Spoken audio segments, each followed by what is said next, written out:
Hello दोस्तों, मैं हूं आपका दोस्त और होस्ट। स्वागत है आपका आर्या फिजिक्स पॉइंट पे। आज हम लोग करने वाले हैं TMU BSc part 2 physics paper 3 में क्लास 27। आज हम लोग पढ़ेंगे डॉपलर्स इफेक्ट। इंपॉर्टेंट टॉपिक है। डॉपलर्स इफेक्ट क्या है कि the phenomena of variation of frequency of light wave due to relative motion between source and observation is known as Doppler's effect. Variation of frequency of light wave due to relative motion between source and observation is known as Doppler's effect. ये picture बना लीजिएगा। Let us consider two inertial frame of reference S and S dash in which the frame S dash is moving with uniform velocity along the positive direction of x-axis.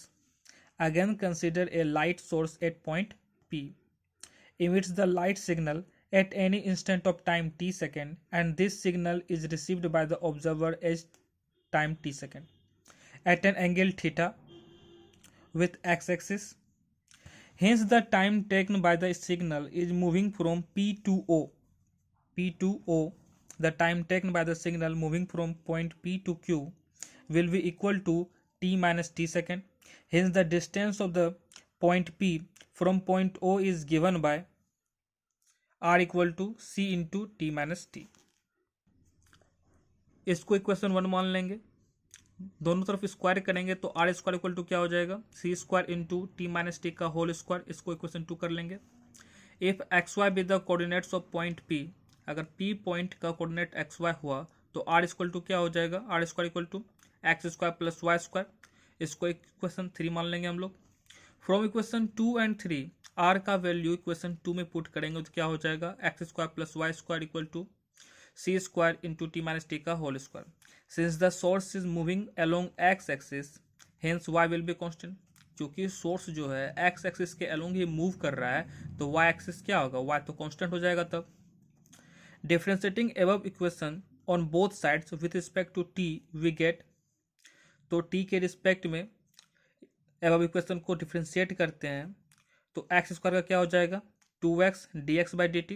क्योंकि y constant है इसलिए इसका value क्या हो जाएगा, 0। सी square का सी square हो गया, टी माइनस टी का होल स्क्वायर कर रहे हैं तो 2t माइनस टी, ये t का क्या हो जाएगा, D t by d T. और ये t के रिस्पेक्ट में कर रहे हैं तो d t by d T क्या हो जाएगा, 1 हो जाएगा। और ये बड़ी क्या बच गया, कैपिटल टी बच जाएगा और स्मॉल टी क्या हो जाएगा, 1 हो जाएगा। तो यहाँ पर क्या हो गया, D x by d T क्या हो जाएगा, भी हो जाएगा, 2 कैंसिल हो गया, इक्वल टू सी इंटू एक सी बाहर निकाल लेते हैं, एक सी अंदर रखते हैं, c into T minus t, इसका वैल्यू आर रख देंगे।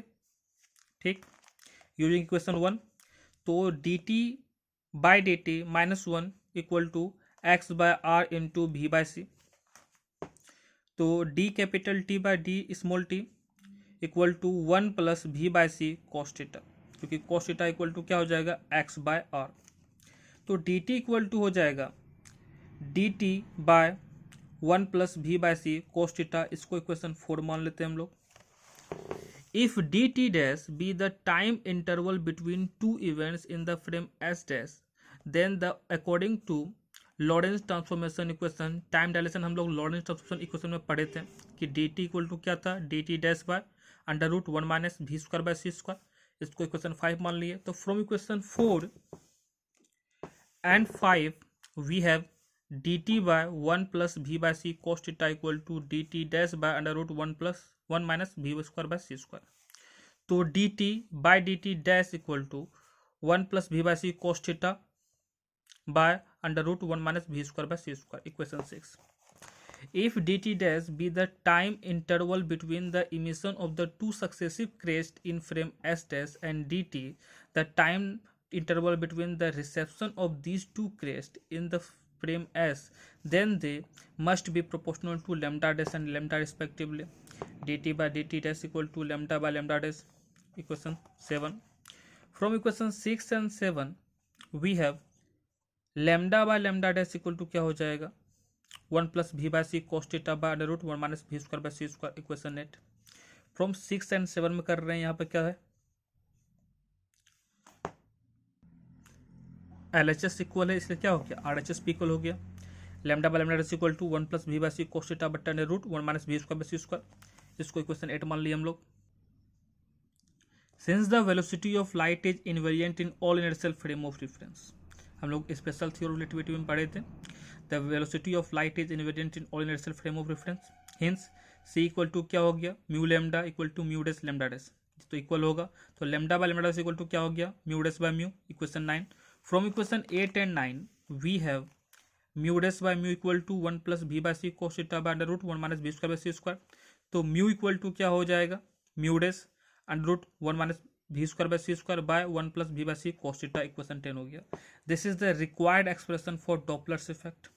अब यहाँ पर स्पेशल कैसेस होगा, स्पेशल कैसे मतलब cos थीटा के वैल्यू पे डिपेंड करेगा, म्यू का वैल्यू किस पे डिपेंड कर रहा है, v c म्यू डेस, और ये cos थीटा पे डिपेंड कर रहा है, तो cos थीटा जो एंगल है वो बदलेगा तो क्या होगा, म्यू का वैल्यू भी बदलेगा। स्पेशल केसेस में फर्स्ट पढ़ते हैं हम लोग लॉन्गिट्यूडनल डॉपलर्स इफेक्ट। अगर थीटा हो 0 degree, that is the source is moving away from the observer, then from equation 10 we have if source is moving away from the observer, then mu equal to क्या हो जाएगा, mu dash under root 1 minus v square by C square by 1 plus v by C cos 0। cos 0 का value हम लोग जानते हैं कितना होता है, 1 होता है, तो म्यू इक्वल टू क्या हो गया, mu dash under root 1 minus v by C का whole square by 1 plus v by C, तो इधर क्या हो गया, mu equal to mu dash under root 1 minus v by C into 1 plus v by C, A square minus B square के formula आप तोड़ देंगे, तो यहाँ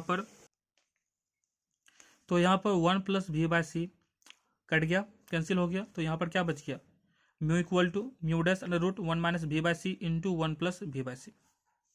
अब यहाँ पर हम लोग क्या करते हैं, म्यू इक्वल टू क्या हो गया, mu dash under root LCM लेते हैं, c minus v by C into C plus v by C, C cancel कर दिए, तो म्यू इक्वल टू क्या हो गया, mu dash under root C minus v by C plus v, ठीक।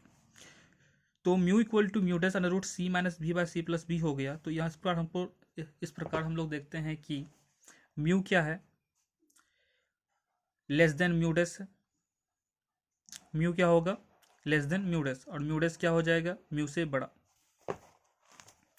It is clear from above expression that when the source is moving away from the observer, जब source जो हो observer से दूर जा रहा होगा तो frequency of light signal received by the observer will decrease, जो फ्रीक्वेंसी ऑफ लाइट सिग्नल होगा ऑब्जर्वर के द्वारा रिसीव किया जाएगा वो क्या होगा, घटेगा।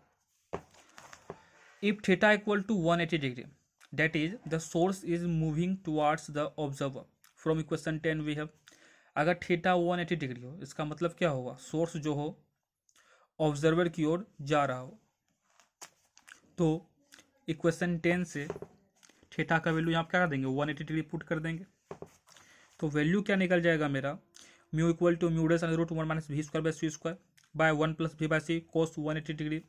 cos 180 का वैल्यू कितना होता है,